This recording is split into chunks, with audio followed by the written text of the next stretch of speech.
about the president pulling out of the Iran nuclear deal. And the message from the president has been, we've got to get serious about Iran nuclear threat. We got to get serious about the Islamic terror threat. So, anything that can be done to bring that regime down rather than prop it up must, it seems to me, be the right thing to do.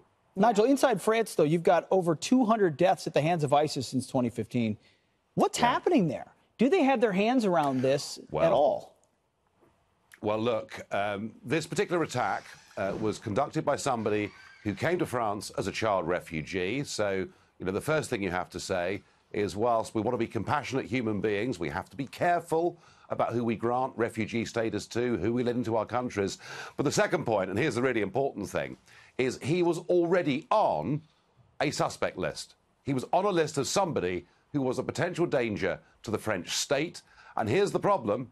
There are 40,000 people in France on that suspected terrorist or potentially dangerous list. So France has a massive problem because even if you increase and boost security, policing and all the rest of it, how on earth do you follow and monitor 40,000 people? So the one thing we can say with absolute confidence is we will... The stabbings that have gone on in London. Talk about where you are and just the policies.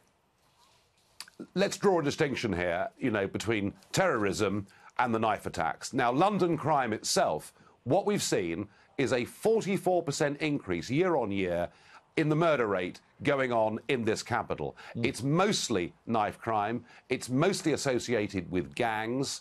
It is mostly black-on-black crime, although nobody has got the courage to stand up and send the mayor of London, Sadiq Khan, who spends much of his time attacking Donald Trump or telling us we shouldn't eat burgers and other politically correct things. Think about this.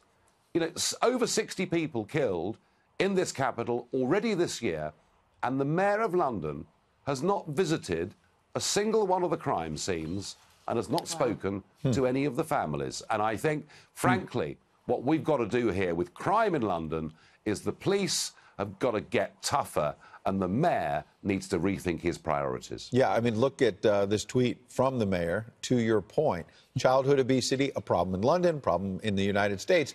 But his tweet, London has one of the highest childhood obesity rates in Europe. 40% of children aged 10 and 11 overweight or obese. As part of a package of measures in this new food strategy, proposing to ban harmful junk food ads from the entire Transport for London network. No more hamburgers than on the subway. No more burgers, right? But he's focused on transit ads for junk food, not on the stabbing deaths.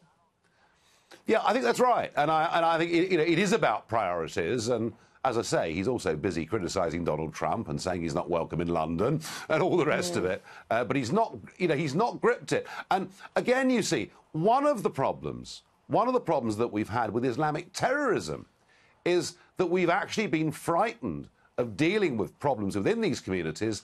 Again, it's this fear that if you tackle a problem head on, you get called racist for doing so. We've got to bury this rubbish. Do you know something, actually, on crime in London, if we got tough with the offenders, it's black lives we'd save. Yes. So we've got to cut this nonsense, and we've got to get on doing the job and giving the police real powers. Yeah, well, these terror attacks are a real reminder of that, happening way too often. Nigel, great to have you on as always this morning. Appreciate it. Sunday. Thank you.